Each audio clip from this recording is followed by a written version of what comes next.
Welcome everyone. I think yes, this is the challenge, but the opportunity to make this an exciting and inspiring event. After all, it's just the beginning of this tournament. We learned from the introduction in the morning about the new PPPs. Some in the audience may have heard about public-private partnerships. Today we learn it's not about public-private partnerships, it's about people, passion, perseverance, right? So I think we have to build upon that, and for that we have a great panel. So I would like to thank all the contributors here. And if I look back to my own history about science-based innovation, technology alliances, innovation entrepreneurship, I think we have everything here. So we should make something great in the 30 minutes we have. I'd like to give a short presentation first about the speakers. So we have Maria Jesus Fernandez, who is Director for Finance and International Investment Relations in IFEX. And you have been working not only in IFEX, but in Washington and the Monetary Fund, the World Bank, so welcome this panel. Thanks. We have Francisco Pizarro, Director for Business Development in Fundefit, that is a regional science and technology park in Extremadura, but you have been working also in Madrid, in the university, Autónoma University, in charge of entrepreneurship. So welcome also. Then we have the voice of entrepreneurs. I think in the middle, I think that's very welcome. Gonzalo, you are co-founder of InnoHank, a school for programming and design. And you are an engineer, you have been working in the academia, but also in the business. Well, welcome. No, I have to say something. I'm not Gonzalo. Okay.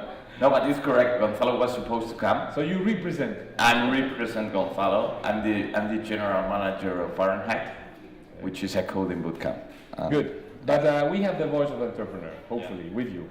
Then we have, to your right, Fernando Doblas, that is a very active officer, has had many different hats. You're an engineer, you're a Spaniard. You have been working in the European Space Agency for a long time, and the Directorate of Launchers. Now you are trying to help transform a space agency into an innovation agency. And ESA talks about Space 4.0, so welcome also to the panel. And then last but not least, we have also another voice connected to entrepreneurs, an accelerator that is in the top 10 in the world, I learned. Your name is Sebastian Muller. I hope I'm not mistaken this time. Thank you very much. And you have, your affiliation is Impact Accelerator. Listen, I like to put all these contributions in perspective. In innovation, we talk about multi-level governance, whereby you have international, then national, then have regional. So maybe we can structure the discussion, or let's say the presentations, in this way. So we start maybe with an international dimension, then we move to the national dimension, then we move to the regional dimension, then the accelerator, and last but not least, the voice of the entrepreneur, if you agree. As we are entrepreneurs, although many of us work in public environment, I like to offer you a pitch. So you have to be diligent into presenting your contribution to Spain, an attractive ecosystem in expansion, what your institution or your own, your own professional experience you have seen. Okay. So what is your contribution? What is your view about Spain as an attractive ecosystem in expansion? And you have 3 minutes. Okay. Then with this we have a first round of introductions, and then we move to the discussion mode for the second half of the panel. So Fernando, again, you can be short and first with this 3-minute pitch. Okay, thank you. I think my experience as an industrialist, I started my career in Spain, working in the nuclear field and in the space field. Then I spent 2 years in the CDTI, the Spanish delegation to ESA, and then the rest of my life, 30 years at ESA, in different positions. What I have seen in this perspective is something very clear. When I started in space, more than 30 years ago, in Spain, we had only 3 entities working in space. It was CASA, CENER, and ITA, only. And then we were doing, I would say, low added value level type of activities. Ground segment, ground equipment, structures, reflectors from time to time, mechanisms. But then in 30 years of permanent public investment in a project like the European Space Agency, ESA has made a revolution. The Spanish industrial space sector is extremely competitive. It's at the top level in Spain, and we have representatives here. And for me, the secret has been very simple. Public vision and perseverance in maintaining the contributions in an entity that is by itself, by the programs it produces, is an entity that elevates the industrial sector. It's much more efficient putting public money in an entity that creates projects, vertical projects, that you have to succeed, than spreading public money horizontally, asking for contributions. I think my experience is this one. ISA is a success story for Spain, and Spain is a success story for ISA. And now the challenge is how to make sure that this sector also participates in the innovation process, participates in the added value creation, etc., etc. In space, we are living a revolution. You have heard about new space, and new space companies are coming from the Silicon Valley, from the IT sector, and they have entered the space sector with a vision, a market vision, and by doing so, of course, they have made a revolution. We are in the middle of all that, and I think the startups, the business incubators, all what is being done at local level is very important in order to capitalize on that. We have a sector that is fertile, that is fruitful, that is added value, but there are things to be done. And Spain is doing a lot in that respect, and my testimony is this, is that we are... Fernando, I like to give him a round of applause, because, you know, entrepreneurs need a bit of encouragement. I think your message is clear. It's about mission research, putting focus, but also the entrepreneurial state. Okay, so states can also be entrepreneurs. This is the famous book by Mariana Mazzucato, and it's not a coincidence that she's also working for ISA. Very well. Now we move to the national agenda, or the national vision of this. What is your perspective? Well, working at Invest in Spain, we're in a privileged position to convey to you guys what investors are seeing in Spain. And what investors are seeing, and they are coming in droves, putting their money to work in record numbers in our country, is that it's a strong combination of outstanding talent, highest skills at very competitive prices, and an increased amount of capital that, as I said, is being put to work in our country in record numbers. More than 550 million euros each year for the last 2 years. Thanks to a lot of investors, national investors that are coming in, but mostly international investors. We have now startups, Spanish startups, that are being able to close funding rounds of more than 10 million euros, which is great. And also we have very successful stories. We have Privalia, we have Cabify, we have this year alone exits worth more than 1 billion, and this is incredible for a country. So what we're seeing is an increased interest from international investors, from national investors, what they're seeing happening in Spain. And that's why we have now cities like Madrid or Barcelona that have turned into top-class entrepreneurial hubs, able to compete neck to neck with other cities like London, Paris, and Berlin in many areas. And the gap is not that large anymore.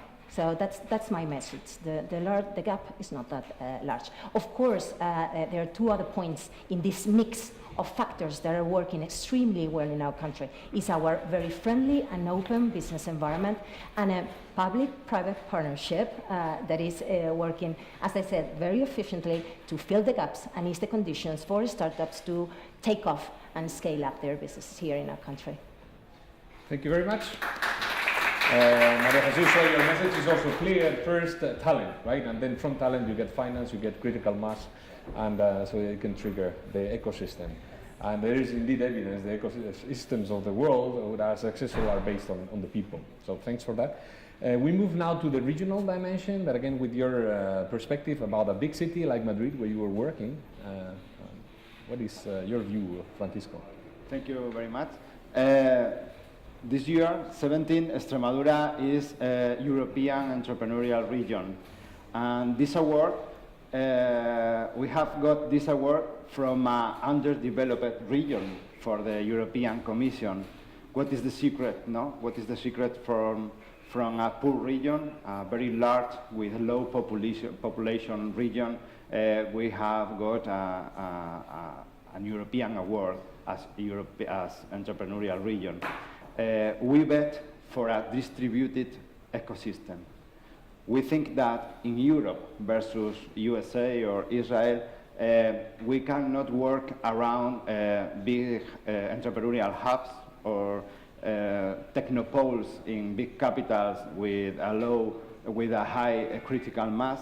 We bet for a distributed ecosystem where services of connecting the community building, connecting talent from Extremadura with Berlin or Paris or Madrid is a work we have to do. And if we work in this sense, we can create the European way, a way where Europe has been investing very much money in cohesion, in convergence. So in our universities, in our schools, people has entrepreneurial culture and has ideas, and they can take the ideas to the top. In Extremadura, for instance, all the home delivery for Burger King is working for a startup from my city, from Cáceres, or the banking app for pay in the supermarket is created by a startup in my region. So we have success cases, we have good numbers. More than 300 companies has been attended in order to foster innovation with a new model, a model interactive. We understand innovation not as a linear process, but also as interactive process. And we work very much in putting contact university with little business, with small businesses, and we are increasing very much the innovation in small businesses. Nowadays, we have been a grand call, and 120 projects has been present their innovation and the research projects. So I think that we are getting results in a model distributed who understand that innovation is anywhere nowadays in the knowledge society, and we have to work very much in community dynamization. No? There you go. Thank you. So Francisco, again, I think your message was very clear that you need, nobody has the monopolies of talent, and in this digital age, anyone can bring, maybe peripheries, or people from the periphery can have the best ideas. And what you said about light towers or successful cases also as a way to inspire, others. Thanks for that. And then we move to the accelerator, where really these practices are supposed to accelerate, right? Okay, so your name is Sebastián Müller. Please go ahead with your vision. So thank you very much. Hello to everybody. So yeah, we are an accelerator. We are Impact Accelerator. The accelerator was founded 3 years ago by ISTI, which is one of the main digital business schools in the world, I should say, which was founded by a bunch of good fellows, all coming from the VC world, top directors of tech companies like Google, Yahoo, and many others. So everyone is an expert in a certain vertical. And 25% of our students in our old classes just become entrepreneurs after going through our program. So we saw the need to professionalize all this ecosystem of people learning, becoming professional entrepreneurs. And also the accelerator was founded by Funding Box and experts in public funding. So in the last 3 years, we just built this accelerator, which is a special accelerator because it has a very peculiar model, which is not in presence, it's in remote. So companies from all over the world are coming to Spain to being accelerated, which is great because we are connecting companies from outside to the Spanish ecosystem and Spanish companies to the world, different world ecosystems. So creating great synergies there. And we have been successfully running the first programs with 6 million of public funding, but nowadays we already have more than 20 million in public funding and private funding. So we have become one of the high, I should say, growth accelerators in the world. In the last Global Accelerator report made by GAST, they have been selected as one of the top 10 in the world, top 2 in Europe. So in our nature is building ecosystem, connecting people, doing business, helping people to solve very complex problems in the business side and the talent side. So, and many corps has joined in the last 2 years our programs, such as Ferrovial, Danone, Made, which is the industrial hub of Denmark, led by Lego, or FIA, or PSA Group, Peugeot, Citroën. So, connecting corps with startups, with governments, with other ecosystems in the world. So we are kind of building a global network of synergies, which the hub is here in Spain, but with a global reach. So yeah, I think this is more Thank or you less. so much. So you see it's also possible here, right? And compared to these incubation approaches, there is also a social factor. You can learn from others, and this is the added value of being in a class, and a short program, acceleration program as successful as yours. And then you have to remind me your name, because I don't want to make the mistake again.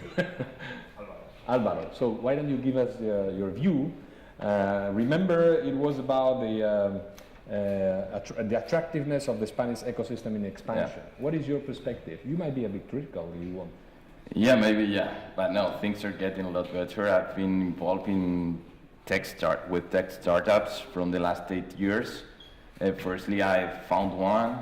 I was with that startup 4 years, and then I joined Ironhack, where we just raised $3 million, so things are getting better, no? From my point of view, as I said, things are getting a lot better.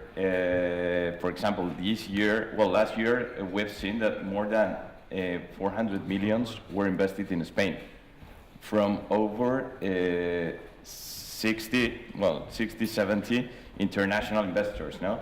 This 5, 6, 7 years ago was like impossible, no? So things are getting better, that's the good news. We're having great exits. As he said, we've seen Social Point this year, we've seen TicketBiz, we've seen Privalia, and I think that we're going to have bigger exits in the next future. But I think we have a great challenge. Nowadays, I'm working for Ironhack. Ironhack is an education institution. We are at a technology bootcamp, and nowadays, we are, according to Course Report and SwitchUp, which are like the main rankings, we are the 4th in the world, over 350. And we're aiming to be the first ones, no? And what I'm seeing from this point of view is that in Spain, we have a great talent, but there's still a long way to go, because institutions, universities, currently, they are not understanding what type of talent does companies need, no? So when you see entrepreneurs, when you see mainly entrepreneurs, it's people that they are looking for education around other places, no? Internet, or going like throwing themselves to the market, like just learning by themselves, crashing. So I think that there's still a long way to go here, and if we change that in Spain, for sure, that we're going to be one of the main international hubs. Currently, as you see, Amazon is building their hub here, their first coding hub. Ryanair is doing the same. So they are detecting that we have great talent with great prices, but there's still a long way to go. Okay. So there is always room for improvement, right? Now I'd like to put all this in context, okay? Imagine we have to build up an ecosystem. We have this gentleman here. As you know, the entrepreneur has to go through all these, value propositions and, helping hands here and there. How collectively we could put all this together? To put a bit this in perspective, we started the panel by saying it all starts with people, okay? I think, everybody stressed this point. But the point that differentiates a small firm and an escalator is the appetite for growth, okay? And this is the big debate in Europe, not the startups, but the scale-ups, okay? So what could we do, not just individually, but collectively, to put this gentleman in the middle and feed, an ecosystem? For some professors in Babson, for instance, in Boston, they say an ecosystem is access to talent, certainly access to markets, access to finance, access to knowledge, all this together. And these are the recipes, but we still, sorry, these are the ingredients. But you know, to cook the fish or the dish is not that easy. So the point should, again, not just to say these 10 minutes remaining, what you could do individually, but we could do, you know, collectively to articulate, okay, our, you know, different supports, accelerators, you know, agencies, trade agency promoters, hubs, who would like to be first, okay? So it's about growth first, and then you can add a flavor about international, you know, internationally. Sometimes, you know, people associate the two.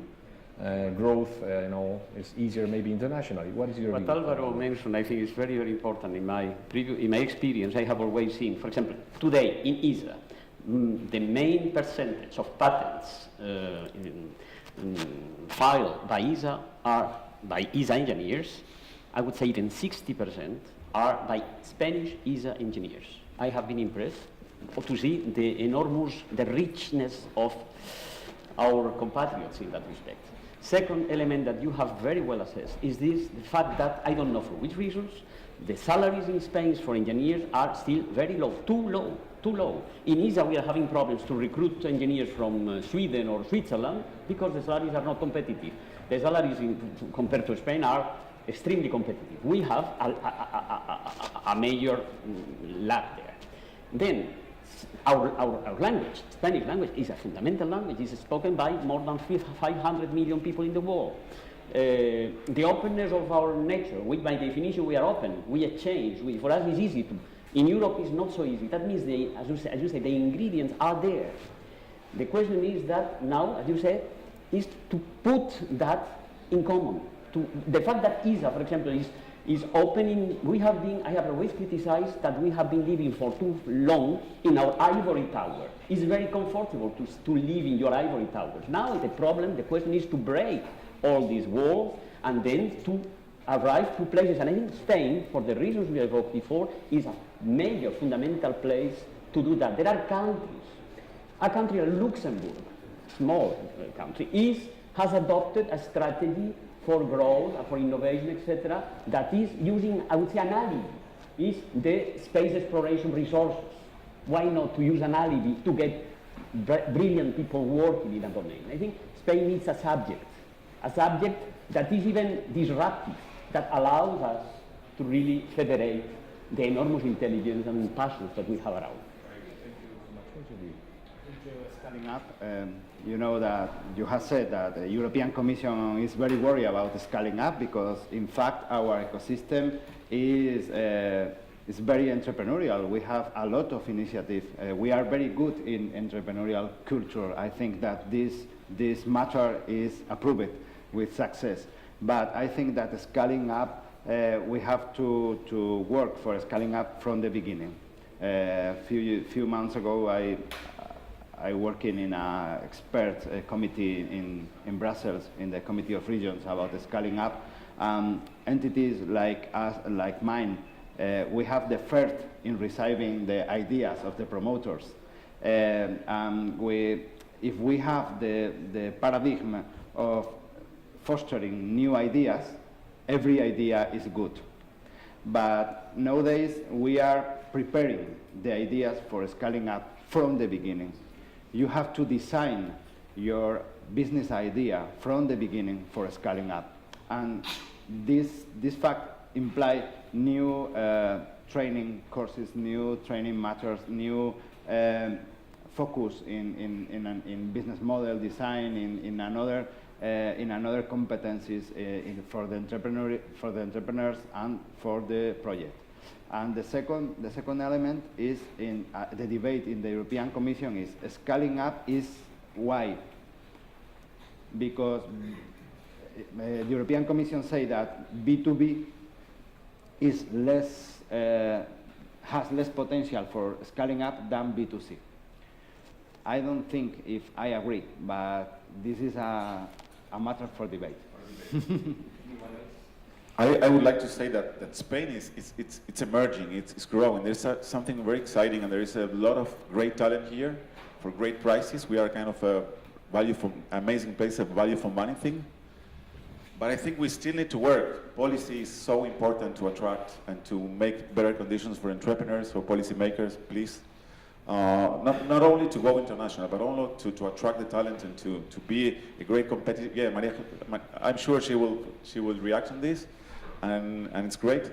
But this is from the top down. But if you want to, from bottom up, we are doing great things. We are a natural instinct for entrepreneurship, and I think education has a lot to do also for new generations to try to make more mobility instead of more ambition in the culture, and the idea that we can do it from here.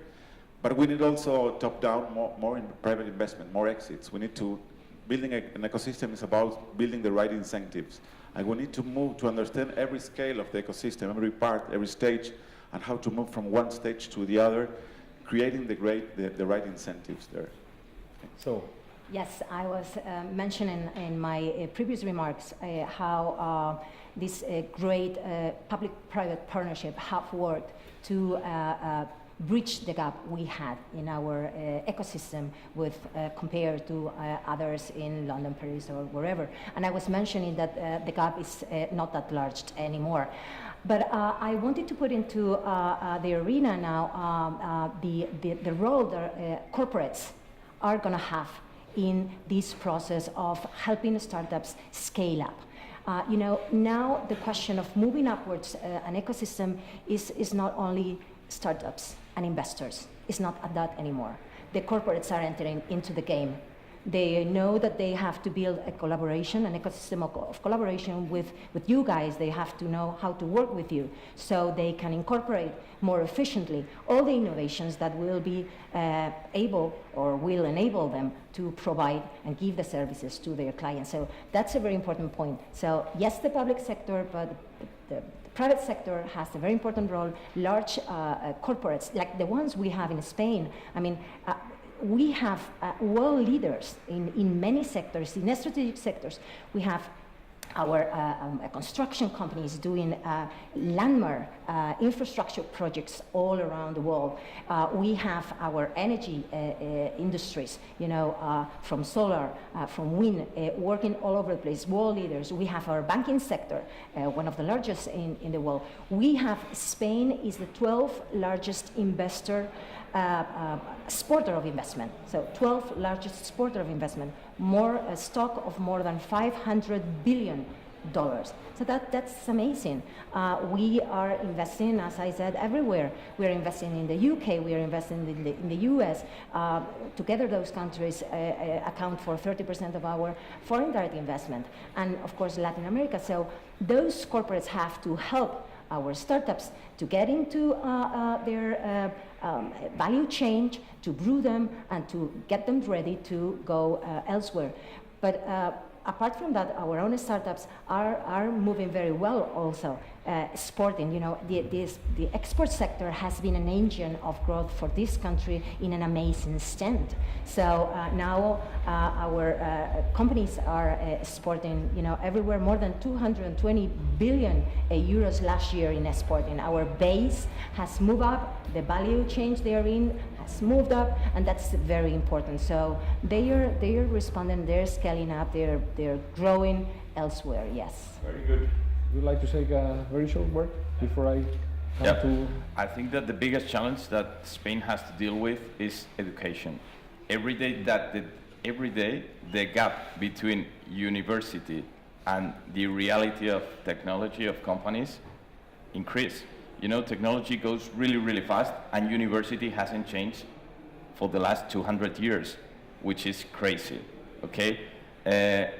What I've seen is that if you make little changes, you can do a great job. For example, at Ironhack, we have people coming from construction, surfers, mixing class with MIT graduates or Stanford graduates. And what I've seen is that profiles, if you educate them well with new methodologies and new things that need to be taught, they are able to get good jobs with good salaries. So if the government is always focused on other things and never want to go inside education, which is really regulated and strict, no?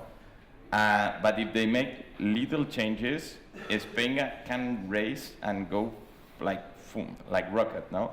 And Maybe a very good, because I'm looking at the watch, there is 1 minute for me.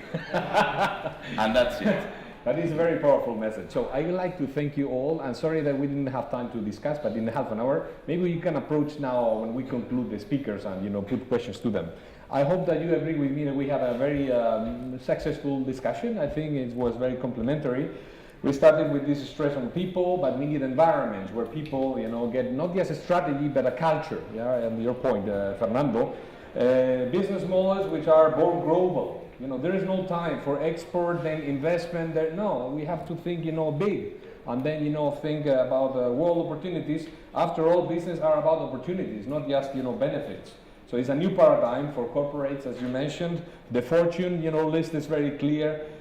We live times of great opportunity, but great challenges also. We need to get ready. Education is hopefully one of the keys. In my belief, is the first policy for innovation and entrepreneurship, to educate yourself, along your life. At Red, we embrace digital transformation, and we started with this PPP, okay? It's people, passion, perseverance. I learned in the discussion is about SSS. It's like scale, scope, but also speed. Thank you very much for the encouragement. Thank you very much.